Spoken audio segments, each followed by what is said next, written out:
அரசியலன்கட் நேயர்களுக்கு வணக்கம்.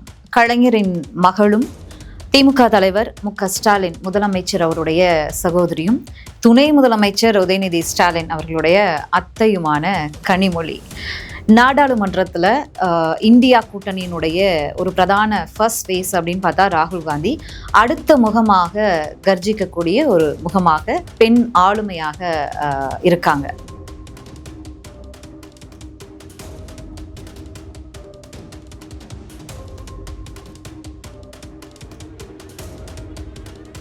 கனிமொழி அவர்களுடைய அந்த அரசியல் ஹைப் அப்படிங்கிறது 2007 இருந்து 2 முறை அவங்க ராஜ்யசபா எம்பியா தேர்ந்தெடுக்கப்படுறாங்க.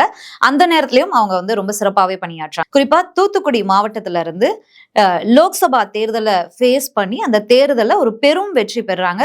3வது முறையா போறாங்க இல்லையா? 2 முறை ராஜ்யசபா எம்பி, அதுக்கப்புறம் நாடாளுமன்றத்தில் எம்பியா அவங்க போறாங்க. வெறும் எம்பி அப்படின்னு சொல்லிட முடியாது. திமுகவின் ஃபேஸா இருக்காங்க. முன்னாடியே சொன்ன மாதிரி இந்தியா கூட்டணியோட ஒரு முக்கிய 2ஆம் கட்ட ஃபேஸாவும் இருக்காங்க. இது எல்லாம் தாண்டி திமுகவினுடைய மக்களவை, மாநிலங்களவை இரு அவைகளினுடைய குழு தலைவராகவும் அவங்க நாடாளுமன்றத்தில் செயல்படுறாங்க.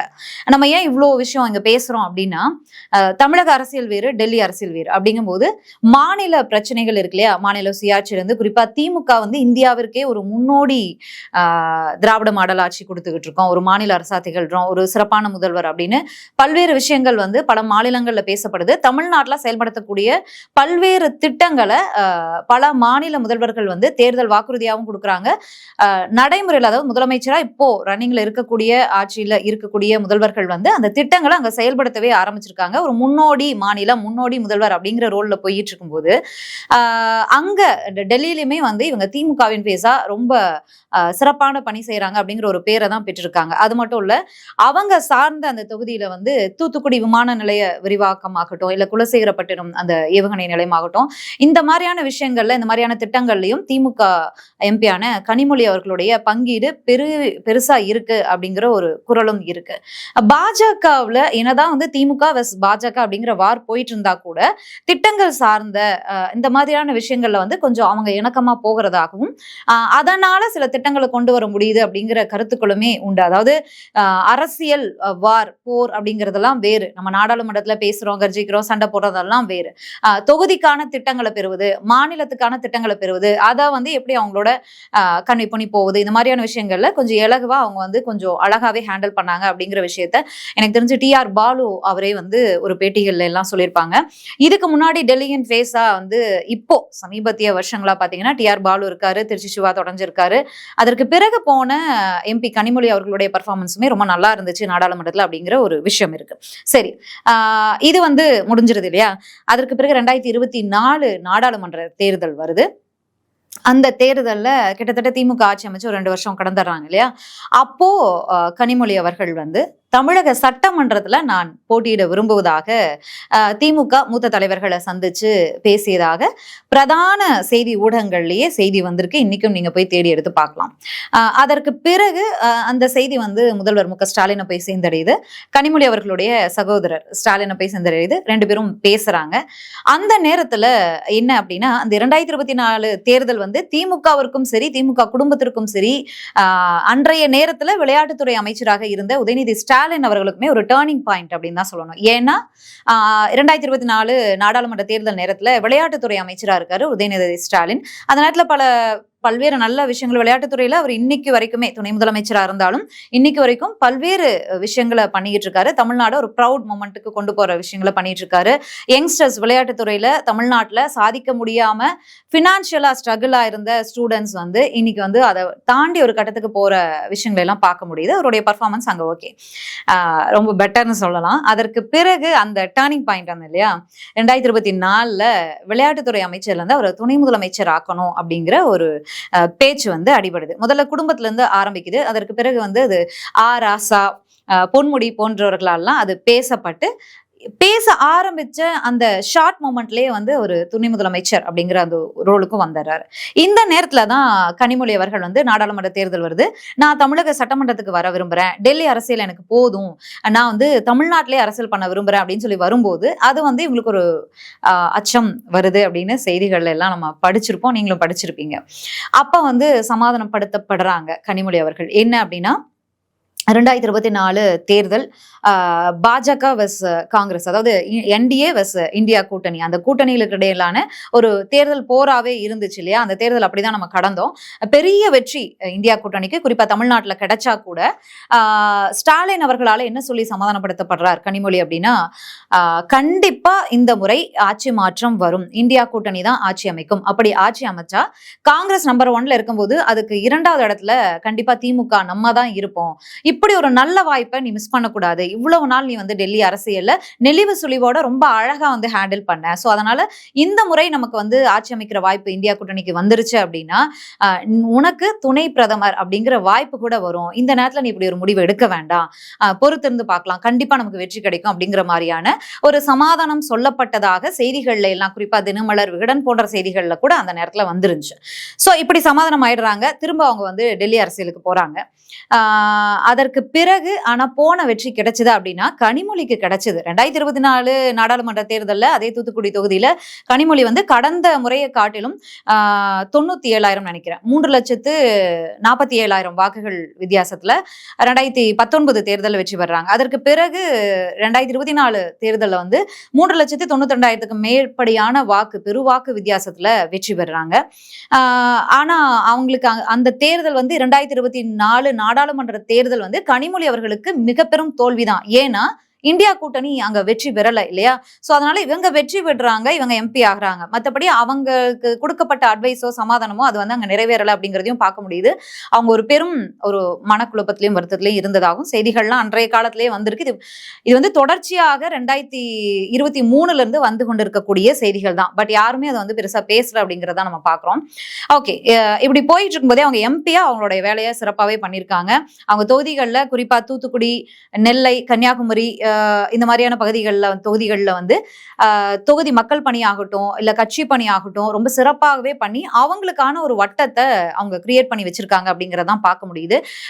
நீங்க வந்து இந்த சோசியல் மீடியாலையும் சரி, இன்னைக்கு அரசியல் வந்து களத்துல இருக்கு, களத்தை தாண்டியும் சமூக வலைதளங்கள் இருக்கும்போது ஆதரவு வட்டங்கள் அப்படிங்கறது வந்து அது இயல்பா செயல்படுறதையும் ஆர்கானிக்கான ஒரு ப்ரமோஷனையும் இல்ல கிரியேட் பண்ணக்கூடிய ப்ரமோஷனும் பார்க்க முடியும் இல்லையா? கனிமொழி அவர்களுக்கான அந்த திமுக அப்படிங்கிற அந்த ஒரு வட்டத்துல டயலாக்லாம் இருக்கும் அரசியல்ல, ரெட்டையில உதயசூரியன் அப்படின்னு சொல்லி அந்த உதயசூரியன்ல திமுகவிற்கான ஒரு பெரும் வட்டம் குறிப்பா தென் மாவட்டங்கள்ல உருவாகி இருக்கிறத நல்லாவே பார்க்க முடியுது. விருப்ப மனு கொடுத்தாங்க இல்லையா? இந்த சட்டமன்ற தேர்தலுக்கான விருப்ப மனுல கிட்டத்தட்ட எனக்கு தெரிஞ்ச ஒரு 5-6 பேர் பக்கம், கிட்டத்தட்ட 10 பேர் பக்கமே வந்து கனிமொழி அவர்கள் வந்து எங்க தொகுதியில போட்டிடணும் அப்படின்னு சொல்லி விருப்ப மனு கொடுத்திருக்கிறதையுமே செய்திகள்ல நீங்க பார்த்திருப்பீங்க. இப்படியான ஒரு பெரும் வட்டத்தை அவங்க கிரியேட் பண்ணி வச்சிருக்காங்க. போதும் அக்கா, போதும் டெல்லி அரசியல், நீங்க தமிழ்நாட்டுக்கு வாங்க, கண்டிப்பா தமிழ்நாட்டுக்கு வரணும் அப்படிங்கிற ஒரு குரல் வந்து கனிமொழி ஆதரவாளர்களிடையே ரொம்ப பெருவாரியா எடுத்திருக்கிறதையும் பார்க்க முடியுது. இந்த நேரத்துல அவங்க மீண்டும் தமிழக சட்டமன்ற தேர்தலில் போட்டியிட விரும்புவதாக ஒரு தகவல் இருக்கு. இதை குறித்து முன்கூட்டியே அவங்க ஸ்டாலின் அவர்களை சந்திச்சு பேசினதாகவும் தகவல் இருக்கு. பட் பார்க்கலாம் அப்படிங்கிற ஒரு ஒற்றை ஆன்சர் தான் அவங்களுக்கு கிடைச்சது அப்படிங்கிற ஒரு தகவலும் இருக்கு. இது பல்வேறு செய்திகள்ல வந்திருக்கு. நம்ம சேனல்லையே இதுக்கு முன்னாடியே நான் வந்து திமுகவினுடைய சட்டத்துறை இணை செயலாளர் சூர்யா வெற்றி கொண்டான் அவருடைய பேட்டியிலேயே நான் இதை ஒரு கேள்வியா வந்து முன் வச்சிருப்பேன். ஏன் வச்சேன் அப்படின்னா, அன்னைக்கு வந்த பிரதான பேப்பர்கள்ல அதுதான் தலைப்பு செய்தியா இருந்தது, எனக்கு தெரிஞ்ச ஒரு 1 மந்த்துக்கு முன்னாடி. சோ அந்த கேள்வியை முன் வச்சிருப்பேன். அது அசால்ட்டா அவங்க வந்து கடந்து போயிருப்பாங்க. உதயநிதி வளர்ந்து வரக்கூடிய இந்த நேரத்துல துணை முதலமைச்சர் அப்படிங்கிற ரோல்ல இருக்காரு இல்லையா? வளர்ந்து வரக்கூடிய இந்த நேரத்துல தேர்தல் நெருக்கத்துல கனிமொழி அவர்கள் தரப்புல இருந்து திருச்செந்தூர் தொகுதியில தூத்துக்குடியில போட்டியிட விரும்புவதா தகவல் கொடுத்திருப்பதாகவும் ஒரு செய்தி இருக்கு. பட் வேட்பாளர் லிஸ்ட் வெளியானாதான் தெரிய வரும். குறிப்பா எம்பி கனிமொழி அவங்க வந்து தீவிரமா அதை பின்பற்றாங்க, இது எல்லாருக்குமே தெரிஞ்ச விஷயம்தான். இருந்தாலும் கூட அவங்க அம்மா வந்து நாடார் சமுதாயத்தை சேர்ந்தவங்க அப்படிங்கிறதுமே அவங்களுக்கு அந்த பகுதியில ஒரு பெரும் பிளஸ் பாயிண்டா இருக்கு. தூத்துக்குடி, திருநெல்வேலி, கன்னியாகுமரி அந்த பகுதிகளில் எல்லாம் வந்து அவங்க தொகுதி பணிகளும் ரொம்ப சிறப்பாகவே பண்ணியிருக்காங்க. அதை தாண்டி அங்க பெருவாரியாக வாழக்கூடிய இந்த நாடார் சமுதாயத்தை சேர்ந்தவங்களுடைய ஆதரவையும் பெற்றிருக்காங்க. கனிமொழி ஆதரவாளர்கள் அவங்க அந்த இடத்துல மாறியிருக்காங்க அப்படிங்கிறதையும் பார்க்கும்போது அவங்களுக்குள்ளேயே ஒரு கோரிக்கை வந்து இருக்கு. என்ன அப்படின்னா, இவங்க வந்து எம்பியா இருக்கும்போது தொகுதிகளுக்கு இவ்வளோ வேலைகள் செஞ்சு தரும்போது இவங்க மினிஸ்டர் ஆயிட்டாங்க, அமைச்சர் ஆயிட்டாங்க அப்படின்னா நமக்கு நல்லா இருக்கும் அப்படிங்கறத அவங்க ஃபீல் பண்றதுனாலதான் இவ்வளவு விருப்ப மனுக்கள் வந்திருக்கு அப்படிங்கிறதையும் உணர முடியுது. சரி, இந்த நேரத்துல சரியா இன்னொரு கோல் அடிச்சிருக்கு. என்ன அப்படின்னா திருச்செந்தூர் தொகுதியினுடைய எம்எல்ஏவா இருக்கக்கூடிய அனிதா ராதாகிருஷ்ணன் வந்து எனக்கு உடல்நிலை சரியில்லை, அதனால நான் இந்த முறை போட்டியிட விரும்பல அப்படின்னு அவரும் ஒரு பேக் அடிச்சிருக்கிறதுனால திமுக தலைமை வந்து ஒரு ஒரு என்ன சொல்றது, அவங்களுக்கு வந்து என்ன கரெக்டா இவங்க இது கேட்கறாங்க, இவங்க பேக் அடிக்கிறாங்க அப்படிங்கிற ஒரு ஒரு திணறல்ல இருப்பதாகவும் செய்திகள்ல வந்திருக்கு. என்ன செய்ய போகுது திமுக தலைமை அப்படிங்கிறது தெரிய வரல. ஏன்னா இந்த நேரத்துல வந்து தொகுதி பங்கீடு அதிமுக திமுக 2 பிரதான கட்சிகளும் 2 கூட்டணிகளுமே தொகுதி பங்கீட ரொம்ப இழுபறிக்கு பிறகு முடிச்சிருக்காங்க. தொகுதி பங்கீடுல சாதிச்சது யாரு? தேர்தல் நெருக்கத்துல இருக்கும், 10 நாள் தான் பிரச்சாரத்துக்கே டைம் இருக்கு. இந்த தேர்தல் வந்து ஒரு ரொம்ப டஃப்பான ஒரு தேர்தல். ஏன்னா திமுக கூட்டணியை சார்ந்தவங்களும் சரி, திமுகவினரும் சரி, ஸ்டாலின் அவர்களுடைய அந்த கரெக்டான கால்குலேஷன்னால இந்த கூட்டணி வந்து ஃபார்ம் ஆயிருக்கு. நமக்கு வெற்றி வந்து கிட்டத்தட்ட ஒரு 70% உறுதிதான். பட் நம்ம அதுக்கு வந்து பெரும் உழைப்பு போடணும். அதற்காகவே முதலமைச்சர் மு.க. ஸ்டாலின் வந்து பாடுபடுறாரு அப்படிங்கிற செய்தியெல்லாம் நம்ம பார்க்க முடியுது. அவங்க கூட்டணியில இருக்கவங்களே வந்து அதுக்கு இணைஞ்சுதான் வந்து இந்த தொகுதி பங்கீடுல எல்லாம் வந்து பல முரண்கள் வரும்போது எங்க இறங்கி போறாங்க அப்படின்னா முதலமைச்சர் மு.க. ஸ்டாலின் அவர்களுடைய அந்த ஒரு பண்பு தான் எல்லாரையும் அரவணைச்சு போறது, எல்லாரையும் சாஃப்டா ஹேண்டில் பண்றாரு இல்லையா, அந்த ஒரு விஷயம் தான். தொகுதி விட்டு கொடுக்க முடியலையா, நாங்க வந்து மீண்டும் ஆட்சிக்கு வந்தோம்னா உள்ளாட்சி தேர்தலில் உங்களுக்கு வந்து இடம் தரோம். எந்த கட்சி யாரு அப்படிங்கிறதெல்லாம் நம்ம இந்த நேரத்துல பேச வேணாம். கிட்டத்தட்ட எனக்கு தெரிஞ்சு இந்த கூட்டணி, இந்த கட்சி திமுக கூட்டணிக்குள்ள வந்தவனதான் மத்த கூட்டணி கட்சிகள் இவ்வளவு நாட்களாக திமுகவுக்கு உடன் இருந்த உற்ற தோழமை கட்சிகளுக்கு ஒரு மன வருத்தம் உண்டு அப்படிங்கிற ஒரு டாக் இருக்கு இல்லையா. அந்த கட்சிக்கு 10 தொகுதிகள் கொடுத்திருக்காங்க, ராஜ்யசபா சீட் கொடுத்திருக்காங்க. இதெல்லாம் தாண்டி நல்ல கவனிப்பும் இருக்கு அப்படிங்கிற தகவல்லாம் இருக்கு. ஆனா பெரும் மன வருத்தம் இருக்கு. மக்கள் நீதி மய்யம் கட்சியினுடைய தலைவர் கமல்ஹாசன் வந்து போட்டியிட போவதில்லை அப்படின்னு அறிவிச்சிருக்காரு. அதுக்கு ஒரு பேக் ஸ்டோரி இருக்கு. என்னன்னா அவருடைய சின்னத்துல போட்டியிட விரும்பல அப்படின்னு நான் பேசிட்டு இருக்க இந்த நேரத்துல திருமாவளவன் அவர்கள் வந்து கமல்ஹாசன் அவர்களுக்காக குரல் கொடுத்திருக்காரு. தோழமை கட்சிகள் அவங்களுடைய சின்னத்திலேயே போட்டி போட சுதந்திரமான அனுமதி கொடுக்கணும், சுதந்திரமா அதை வந்து கடந்து போகணும் திமுக அப்படிங்கிற ஒரு நெருக்கடியை திமுக கொடுத்திருக்காரு. இப்படியான சூழல்ல கனிமொழி அவர்களுடைய இந்த விருப்பம் நிறைவேறுமா? அதாவது கனிமொழி அவர்களுடைய விருப்பம் மட்டும் இல்ல, அவங்களுடைய ஆதரவாளர்களுடைய இந்த பெரும் விருப்பம், கனிமொழி வந்து தமிழக அரசியல் களத்துக்கு வரணும், தமிழ்நாட்டுல அரசியல் பண்ணணும், டெல்லி அரசியல் போதும் அப்படிங்கிற இந்த விஷயம் வந்து எந்த அளவுக்கு அவங்களுக்கு கை கொடுக்குது, முதலமைச்சர் மு.க. ஸ்டாலின் என்ன முடிவு எடுக்க போறார் அப்படிங்கிறத பொறுத்திருந்து பார்க்கலாம். மீண்டும் இன்னொரு வீடியோல பேசலாம். நன்றி, வணக்கம்.